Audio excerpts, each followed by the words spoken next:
안녕하세요. 저는 인천에 거주하고 있는 30대 초반 남성입니다. 김포 소재에 있는 이름을 대면 알만한 수첩을 만드는 공장에서 팀장으로 일하고 있어요. 신혼집으로 마련했던 아파트를 한 채 가지고 있고요. 아파트를 언급하는 이유에 대해서는 사연을 듣다 보면 알게 될 겁니다. 현재는 이혼을 한 상태이지만 이혼을 하기까지의 기막힌 사연을 들려드리고자 해요. 어렸을 적부터 집이 부유한 정도까지는 아니나 부족함 없이 자랐습니다. 하고 싶은 것, 먹고 싶은 것은 다 하고 살았고 부모님의 아낌없는 지원으로 무사히 대학도 졸업할 수 있었죠. 경제학을 전공하기는 했지만 군대를 다녀오고 마땅히 제가 무엇을 해야 하는지 갈피를 잡지 못했고요. 마땅한 자격증을 따둔 것도 없었기에 더욱 막막했습니다. 부모님이 시간적인 여유를 두고 천천히 생각해보라고 하셨지만 너무 죄송스러운 마음에 뭐라도 해야겠다 싶었어요. 그래서 우연히 좋은 기회로 지금 일하고 있는 수첩 공장에 취직을 하게 됐죠. 집은 인천이었는데 통근버스가 있어 비교적 수월하게 출퇴근을 할 수 있었습니다. 급여도 나쁘지 않았기에 마음먹고 공장에 출근을 하게 되었어요. 나름 인지도 있고 이름을 대면 알만한 업체여서 나름의 자부심도 느꼈죠. 일한 지 몇 개월 정도 됐을 때 같은 공장에서 일하던 여직원을 만나게 되었습니다. 그 직원은 신입 직원이었는데 제가 사수가 되어 옆에서 일을 알려줘야 했어요. 수수하게 생긴 외모에 싹싹한 성격까지 남자로서 반하지 않을 수 없었습니다.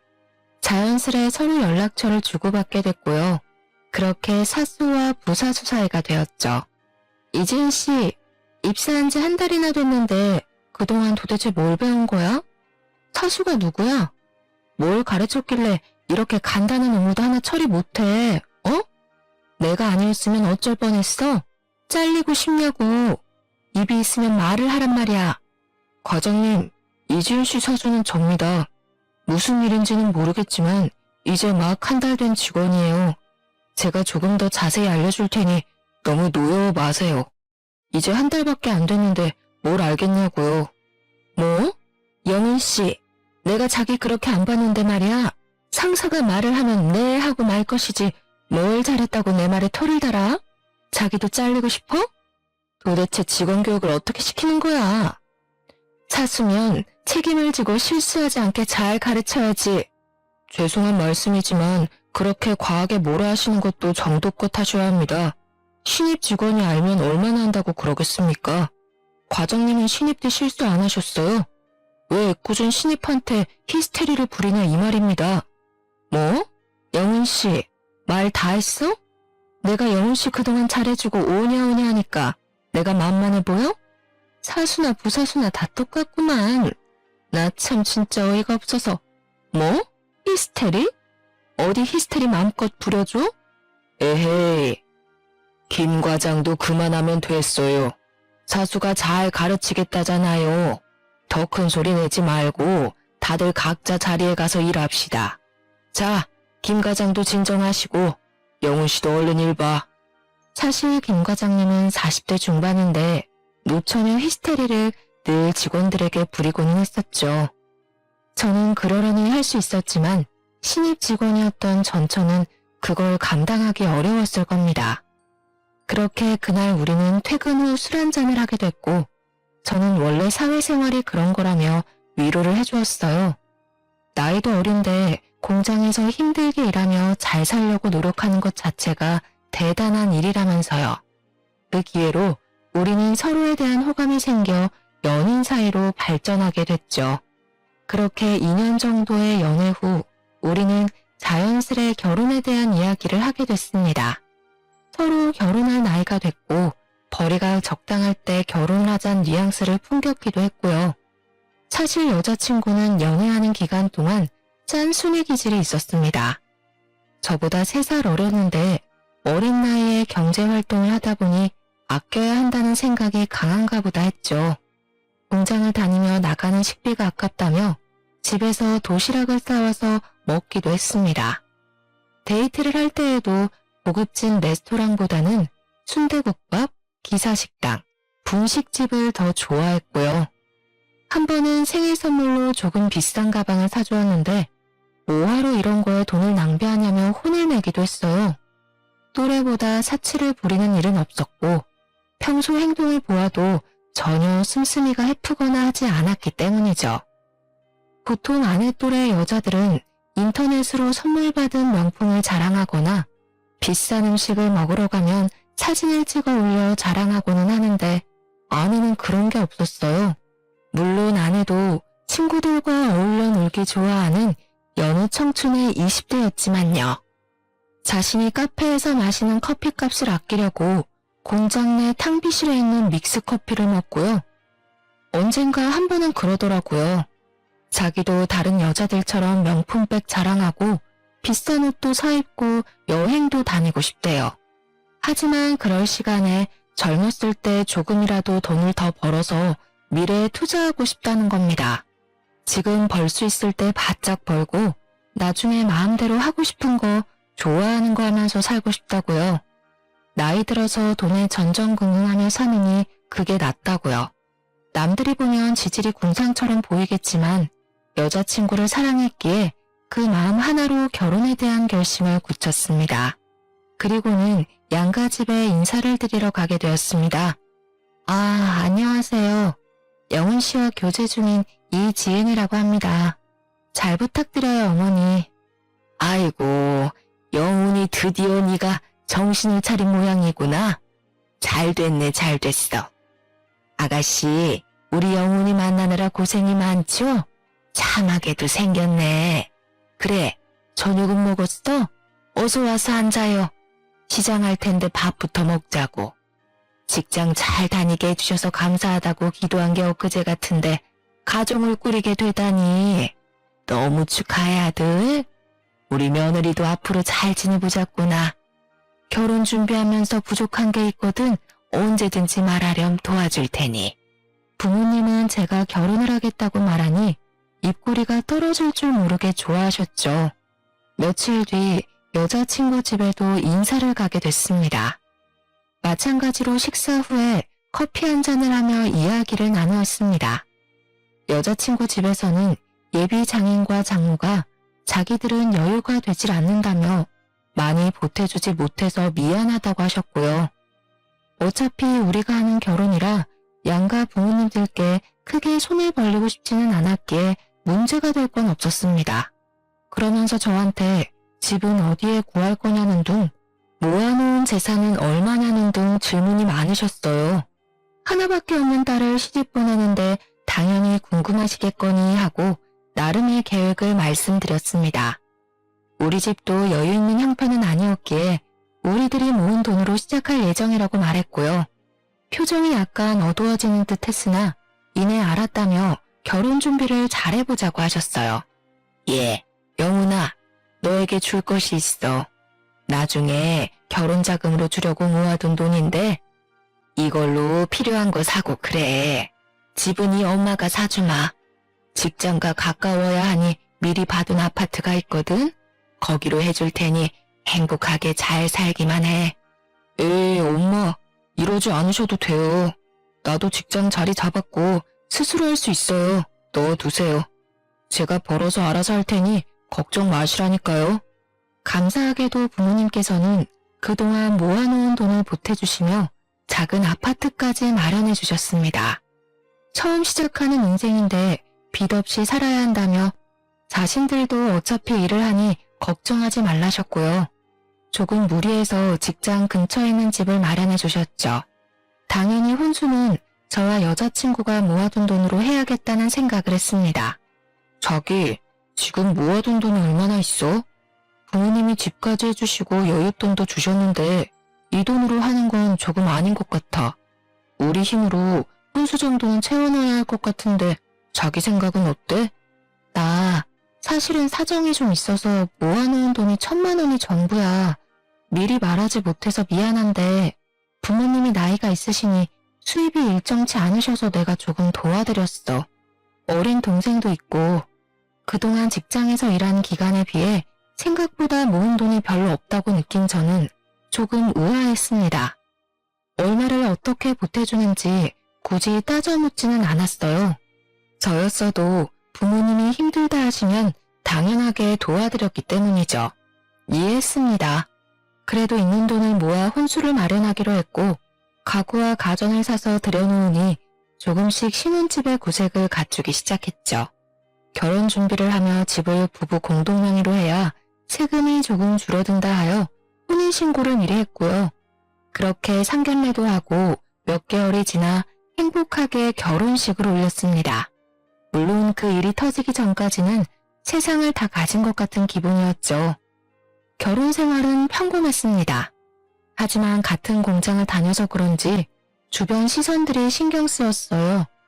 사장님의 배려로 부서가 바뀌어서 아내와 매일 얼굴 보고 일하진 않았습니다.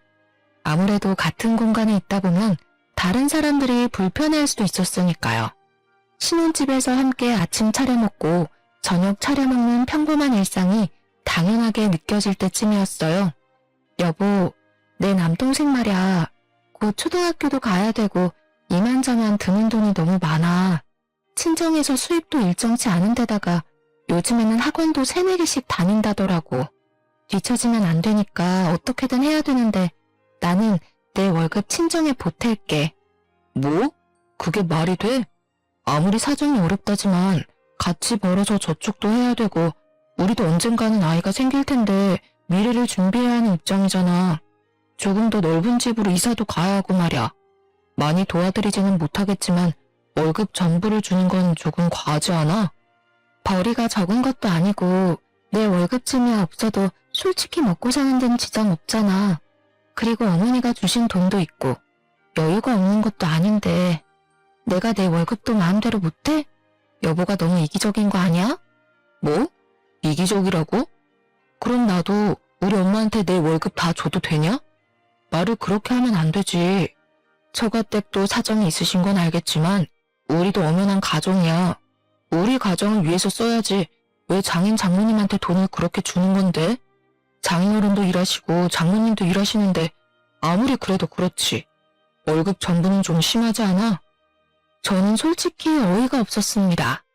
용돈을 안 드린 것도 아니고 그렇게 생활이 어려울 정도로 부족하다는 생각이 들지 않았어요. 현재 장인어른은 아파트 경비원 일을 하고 계시고 장모님은 국민연금을 받고 계십니다. 그래도 장인어른이 벌고 계시는데 애 한 명 키우는 게 그렇게 힘든가 싶었어요. 아직 초등학교도 들어가기 전인데 학원을 다니는 것도 아니고 애 하나에 얼마나 많은 공을 들이나 생각했어요. 남동생을 얼마나 끔찍이도 아끼길래 그렇게 많은 돈이 필요한가 싶었어요. 그래서 아내가 굳이 이렇게까지 월급을 올리라면서까지 생활해야 하나 싶었죠. 제가 아직 아이가 없어서 그런지는 모르지만 아내에게 너무 과한 처사 같다고 이야기했습니다. 아내가 울면서 엄마 아빠가 힘들어하시는데 남동생을 위해 버는 게 뭐가 이상하냐며 소리치더군요. 그래 좋다 이거예요. 다 이해하는데 아무리 그래도 저희도 엄연한 가정 아닙니까? 저희도 언젠가는 아이를 낳고 가족이라는 울타리 안에서 살아야 하는데 미리 준비를 해도 모자랄 판에 월급 올인이라뇨. 저는 화가 났지만 참고 이내 한숨을 쉬며 아내를 설득했습니다. 상황을 이해 못하는 건 아니야. 앞으로 살면서 드는 돈이 더 많아지겠지. 그래도 월급 전부를 주는 건 좀 아니야. 우리도 우리의 생활이 있고 미래를 생각해야 하는데 그런 준비를 하나도 못 해두면 우리도 난감하잖아. 그러니까 100만 원만 보태드리고 나머지는 저축을 하던 자기가 쓰던 그건 마음대로 해. 내가 내 월급을 마음대로 하지 못한다는 게 조금은 아쉽네. 하지만 자기 말처럼 우리도 한 가정이니 나도 가정에 충실해야지. 자기한테 매달 100만 원 줄 테니 자기가 직접 보내드려. 대신 나머지 돈에 대해서는 터치 안 했으면 좋겠어. 우리 돈이기도 하지만 그 전에 내가 열심히 일해서 번 돈이잖아. 알겠지? 그럼 약속할게. 내가 조금은 더 버니까 생활하는데 지장은 없을 거야. 나도 열심히 모으고 노력할 거야. 당신 월급에서 처가댁 100만 원 보내드리고 남은 돈은 자기 생활비로서 관리비라던가 나머지는 내가 처리할 테니까. 그리고 아직 자기가 아이가 없어서 그러는데 아이 하나 키우려 해도 돈이 장난 아니야. 누구보다 잘나게 키우고 싶은 게 부모 심정이라던데 우리 부모님은 나이도 많으신데 어떻게 더 일을 하실 수가 있겠어? 나는 내 동생 남들한테 모자라 보이지 않게 키울 거야. 하나뿐인 남동생인데 그러니 내가 조금 도와드리려고 했던 것뿐이고 더는 오해하지 않았으면 해. 당신이 말한 대로 100만 원만 엄마한테 전할게. 남동생에 대한 애착이 남다르다 생각하며 아내와 합의를 봤습니다. 결국 한 달 월급을 전부 드리지 않고 100만 원을 합의를 받고 매달 100만 원씩 장모님께 보내드렸습니다. 그래도 100만 원 이외에 생신 기념일 다 잊지 않고 더 드렸으면 더 드렸지 모자라게 드리진 않았던 것 같네요. 장모님은 제 얼굴을 볼 때마다 표정이 좋지 않으셨고 100만 원만 보내드리는 저도 마음이 좋진 않았어요. 그런데 장모님은 제가 한 달에 한 번씩 처갓댁 갈 때마다 장 봐야 된다, 계모임 가야 된다, 미용실 가야 된다면서 계속 저를 피하시는 겁니다. 사위 대접을 바라지는 않아도 제가 갈 때마다 없는 약속을 만드셔서 막상 가면 바쁜 장인어른을 대신해 어린 처남을 봐주고 오기 일쑤였어요. 저도 사람인지라 내심 서운했죠. 한편으로는 드리는 돈을 줄여서 그런가 싶어서 마음이 조금 불편하기도 했습니다. 장모님이 너한테 많이 서운하신가? 맨날 오면 얼굴은 통 뵙지도 못하고 왜 나를 피하시는 느낌이 드는 거지? 엄마가? 에이, 여보가 착각한 거 아닐까? 엄마도 우리 왔다고 못해도 할 일이 많은가 봐. 여보도 생각해봐. 우리 엄마가 늦둥이 키우느라 얼마나 힘들면 우리 오자마자 미용실이랑 계모임이랑 가겠어. 그만큼 못하는 일이 많았다는 거 아니겠어? 애써 그래 좋게 좋게 생각하자. 나이 드신 장모님이 애 키우느라 바깥 생활하기 힘들어서 저랑 아내가 올 때만큼이라도 시간 내서 약속 만드는 거겠지 하며 좋게 생각하기로 했습니다. 그런데 문제의 그날에 제가 들어서는 안 될 말을 듣고야 말았습니다. 그때도 처갓댁을 방문했는데 아내가 집에 도착하자마자 장모님은 친구들이랑 약속이 있다며 급하게 나가셨어요. 알겠다고 바깥일 보고 오시라고 했죠. 아내와 함께 처남과 영화관 가서 영화도 보고 장난감도 사주고는 다시 처갓댁에 돌아왔습니다. 주말인데 운전을 해서 그런가 저녁 식사를 한 뒤 피곤해서 잠이 들어버렸어요. 그러나 자던 것도 잠시 수근수근거리는 소리에 잠에서 깨고 말았습니다. 거실에서 아이의 소리가 들렸고 아내와 장모님이 대화를 나누고 있었죠. 무슨 이야기인지 듣다가 저는 기절초풍하고 말았습니다. 그래도 얘 아직까지 몰라서 다행이다. 고적상으로도 네 동생으로 되어 있으니 문제될 건 없다만 그래도 안 들키게 조심해야 해. 지우야, 너도 아저씨 있을 땐 엄마 보고 누나라고 해야 해. 알겠지? 엄마, 너무 시들어. 조용히 해. 우리만 조용히 하면 아무도 모르는 일이야. 나 혼자 벌어서 먹고 살기 힘들잖아. 시부모님이 여윳돈도 챙겨주셨으니까 모자라면 적당한 핑계 대서 돈 보태달라고 하면 될 거야. 걱정 마. 알았다. 그래도 졸부는 아니어도 부족한 것 같지는 않아 보여서 다행이네. 우리 지우 이제 돈 걱정 좀 줄겠다. 지우 너도 좋지?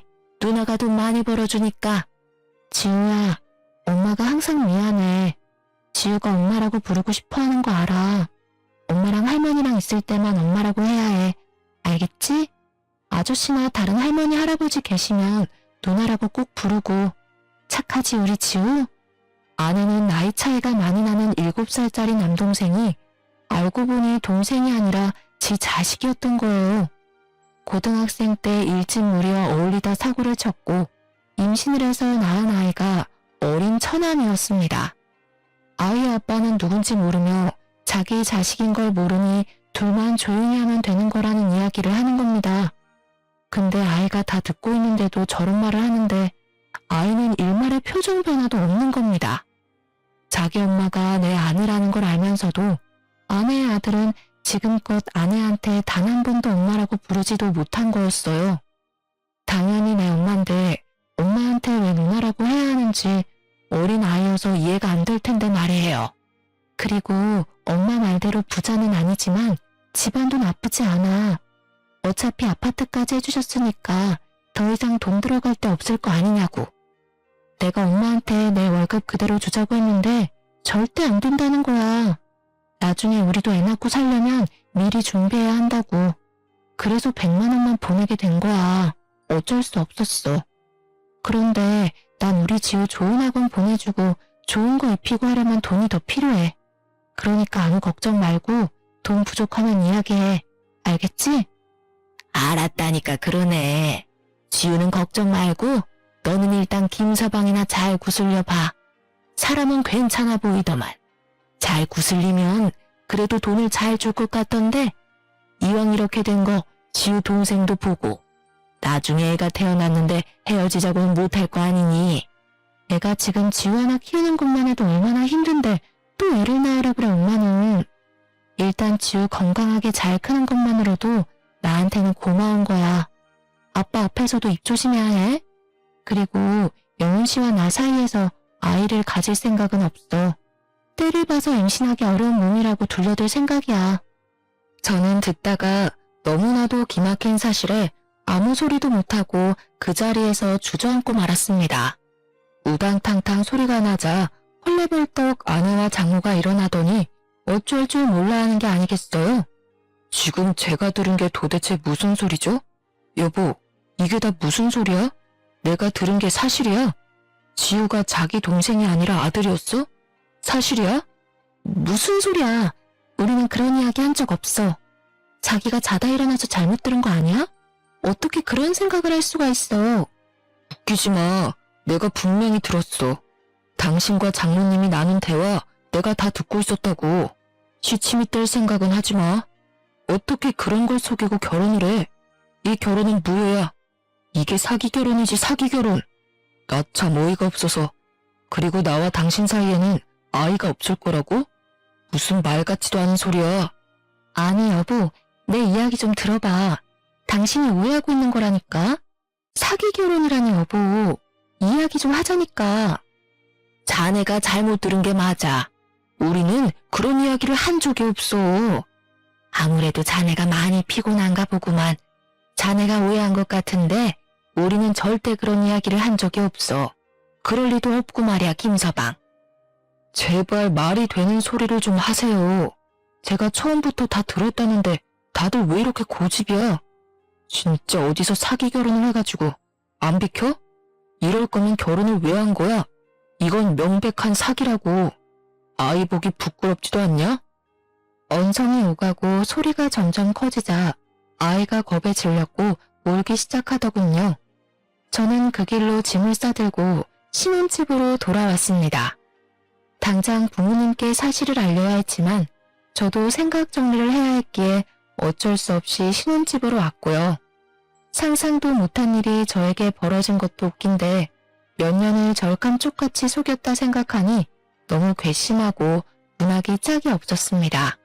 다음날 정신을 차리고 날이 밝자마자 시청에서 이혼 서류를 가지고 처가에 갔어요. 야간 근무를 끝내고 돌아오신 장인어른도 함께 계셨죠. 이른 아침부터 무슨 일이냐 물으셨고 다 같이 이야기 좀 하자며 거실로 불렀습니다. 혼인신고를 이미 해버린 상태였고 결혼 1년 만에 이혼을 해야 하는 저는 어이가 없었어요.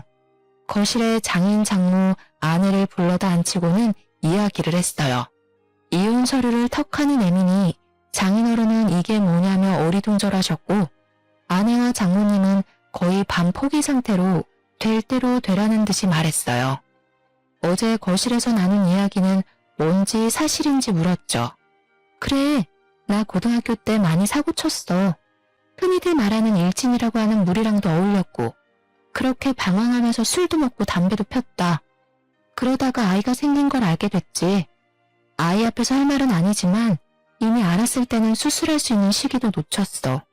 그때가 고3이었나? 도움을 청할 곳이 없던 나는 그대로 가출을 했지. 그래서 미혼모 시설에 가서 애를 낳았어. 그 아이가 지우야. 그리고 당신한테 말 안 한 게 있는데 우리 신혼집 담보로 대출도 받았어. 그걸로 아빠 차 바꿔드렸고. 됐어? 이제 속 시원해? 일부러 숨기려고 했던 것은 아니야. 어쩌다 보니 일이 이렇게 된 거지. 그렇다고 앞길이 창창한 애를 고작 애 하나 때문에 가로막을 순 없지 않겠나?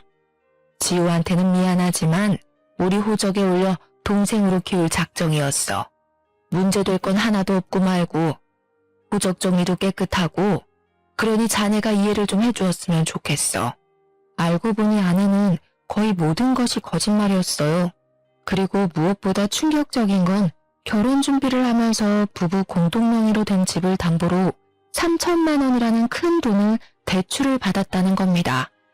공동명의여서 대출이 가능했는지는 모르겠지만 제3금융권에서 대출받아 완전 고금리 이자로 해놓고 나 몰라라 하면서 달에 꼬박꼬박 장모님에게 100만 원씩 드린 거였어요.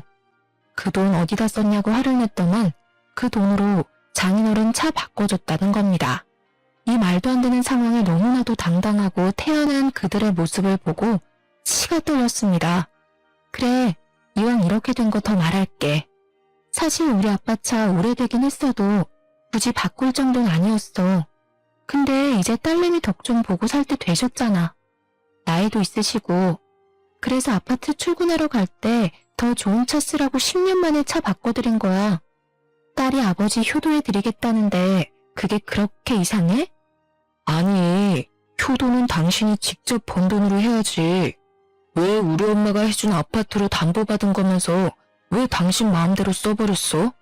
최소한 양심이 있다면 상황 설명하고 상의라도 했어야 하는 거 아니야?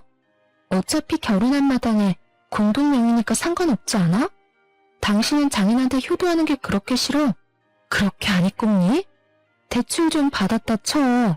일하면서 갚아나가면 될 문제 가지고 그렇게 꼬투리를 잡아야겠어? 당신 원래 그렇게 쪼잔한 사람이야? 당신이랑은 무슨 말을 할 수가 없네. 장인어른은 이런 사실 다 알고 계셨어요? 집사람이 매달 100만 원씩 장모님 드린 거, 그리고 신혼집 담보로 대출 받아서 장인어른 차 바꿔드린 거요. 알고 계셨냐고요? 그리고 지우가 제 아내 자식인 것도 알고 계셨어요? 어쩜 그리 하나같이 절 속일 생각만 하셨어요? 아니 이게 무슨 말인 거냐 도대체. 김서방, 난 정말 몰랐네. 몰랐다고. 그저 직장 다니면서 모은 돈으로 바꿔준 걸로 알고 있었네만. 지은아, 여보, 이게 다 무슨 일이야? 지우 이야기는 또 뭐고? 내가 내 돈으로 친정에 돈 보태겠다는데 그것도 안 입고 와 하질 않나. 내가 알아서 하게 냅두면 이렇게까지 하지 않아도 됐는데 이왕 이렇게 된 거 미안하다는 사과는 못할 것 같아. 이미 엎질러진 물. 그래, 이혼하자 이거야. 도대체 내가 뭘 그렇게 잘못했니? 오랜 침묵을 깨고 상황 파악을 대충 하신 장인어른이 연신 미안하다며 사과를 하셨습니다.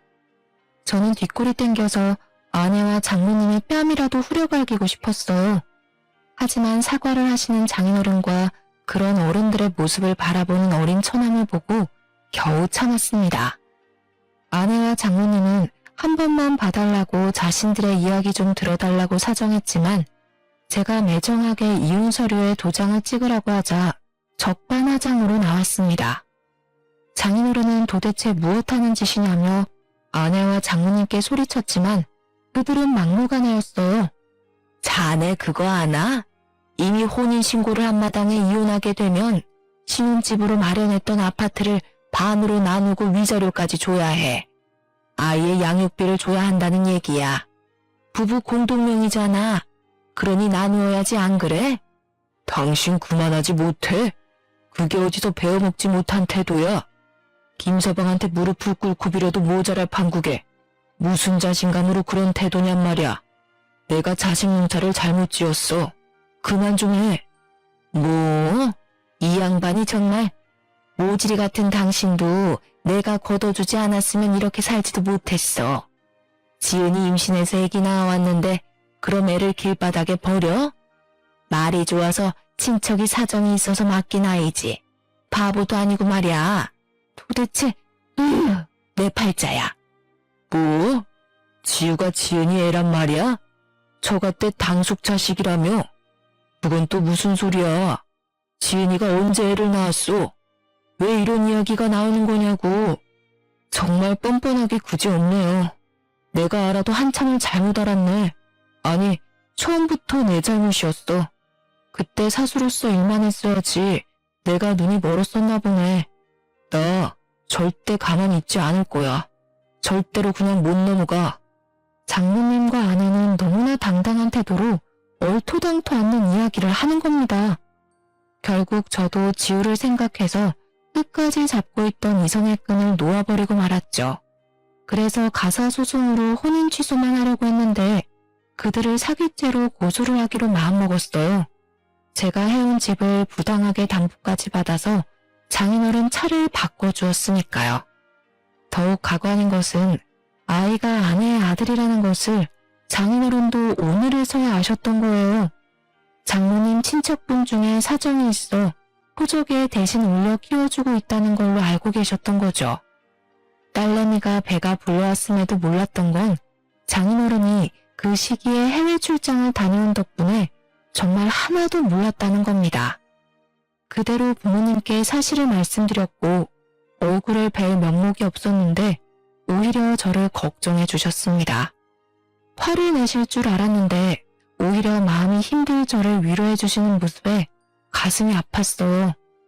어려서 부족함 없이 키워주고 뒷바라지 해주시는 부모님에게 효도를 하지는 못할 망정 불의를 저지른 것 같아 너무 죄송했기 때문입니다. 사람이 살다 보면 말이야. 이런 일 저런 일 산전수전 다 겪게 되어 있어. 이번 일도 인생을 살면서 겪은 하나의 일이라 생각하고 너무 깊게 담아두지 마. 엄마 아빠는 괜찮으니까 말이야. 영훈이 너 정신줄 놓지 말고 앞으로 더 잘 살면 그거면 돼. 정말 미안해 엄마.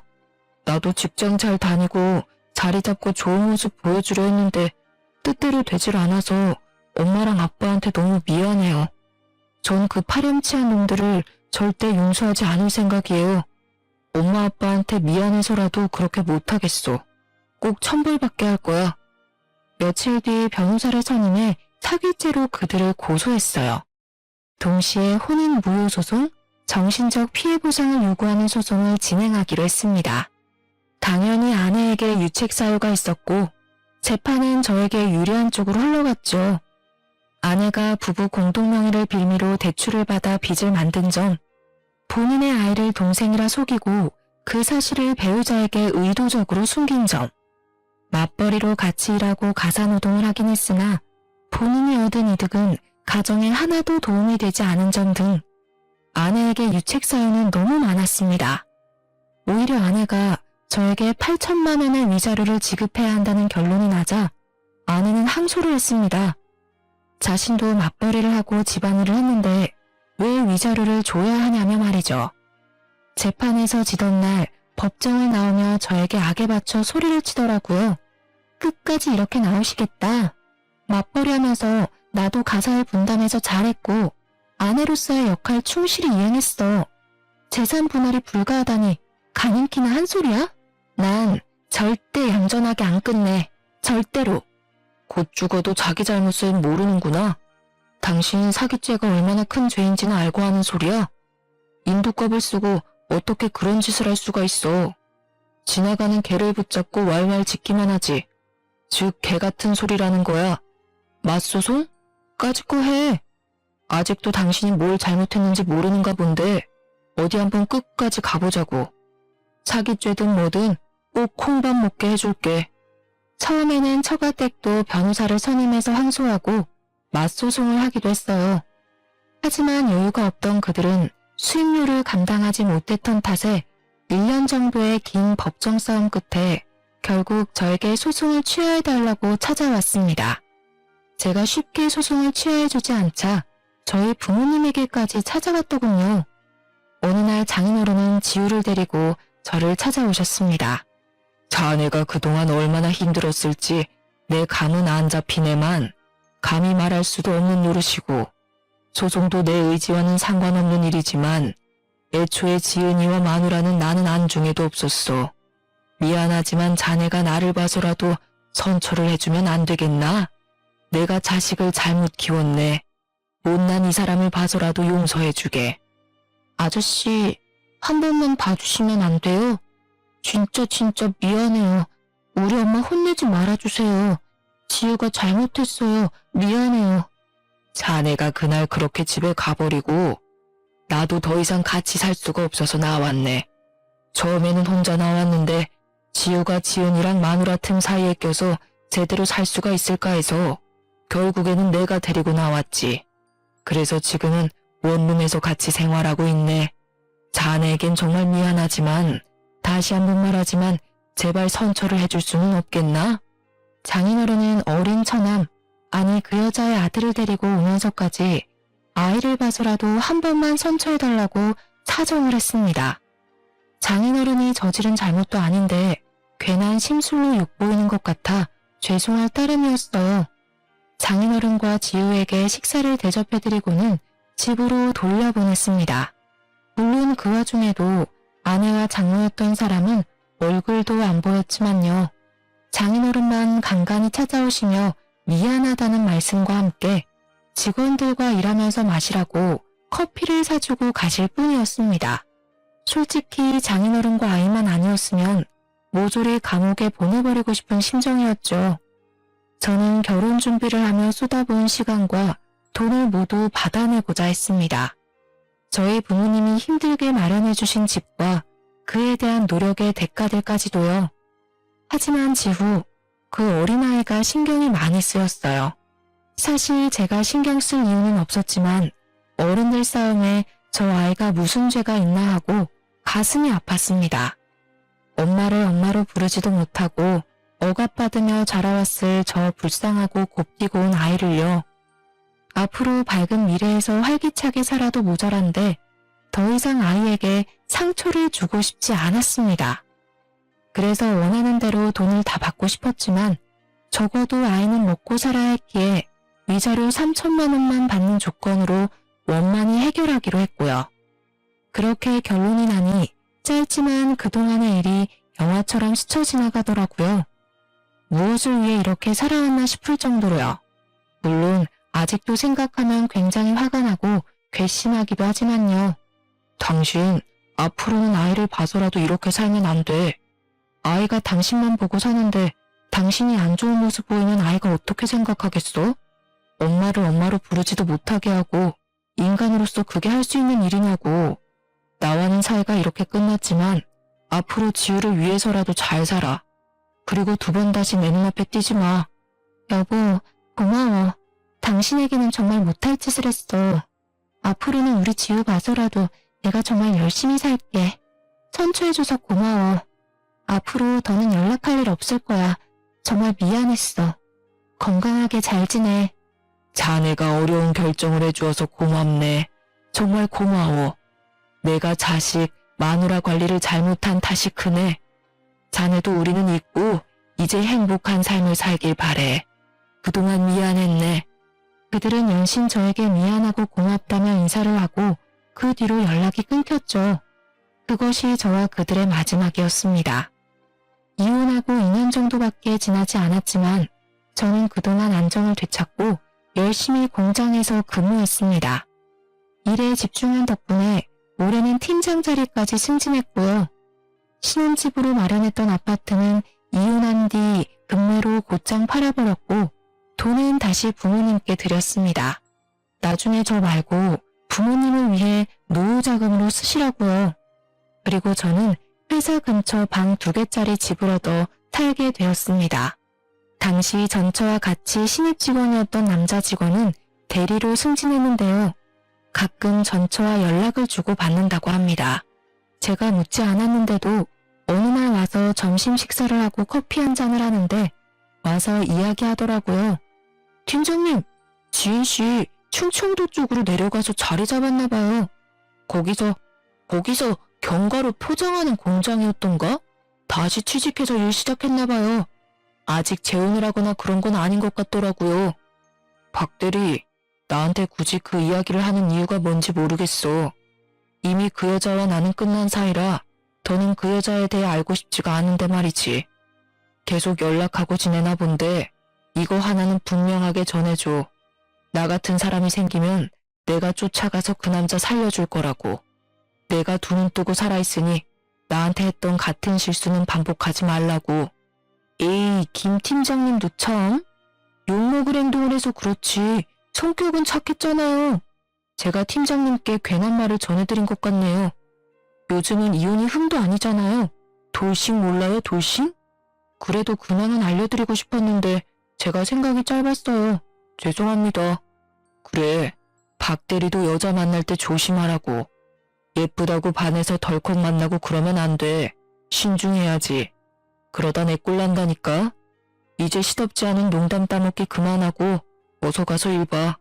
아내였던 여자가 예쁘고 돈 아낄 줄 알고 검소해서 착한 여자인 줄 알았는데 결혼하고 뒤통수 맞은 게 2년이 지나도 생생하게 기억날 정도로 충격이 남아 있었습니다. 물론 같이 일하는 동료들에게는 아무렇지 않은 척 농담을 주고받기도 하지만요. 박대리 말처럼 요즘엔 이혼은 대수롭지 않은 일이니까요. 저는 지금 당장은 결혼 생각이 없지만 차라리 집안 환경을 모두 다 아는 결혼중개업체에 연락해서 결혼할 여자를 찾을까도 생각하고 있습니다.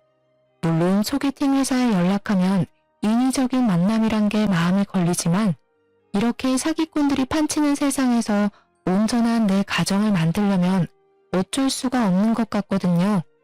결혼이 필수도 아니고 지금은 제가 하는 일에 만족하며 살아가 보려고 해요. 사는 게 바쁘다는 이유로 혼자 여행도 못 해봤는데 올 여름에는 제주도로 한 달 살이도 할 예정이고요. 내년에는 부모님을 모시고 유럽 일주도 생각하고 있습니다. 평생 바쁘게 일하시고 저 뒷바라지 해주시느라 해외여행을 한 번도 안 가보셨거든요. 그 김에 저도 세상을 좀 더 돌아보고 싶네요. 그러면 마음의 여유가 조금은 생길 것 같습니다. 아, 그리고 여러분, 혹시 모르니 겉으로 예쁘다고 착하다고 속지 마세요. 겉과 속은 다르고 돌다리도 두드려보고 건너라는 옛말 하나도 틀리지 않더라고요. 여러분도 조심 또 조심하시기 바랍니다. 제 긴 사연을 읽어주셔서 감사드려요.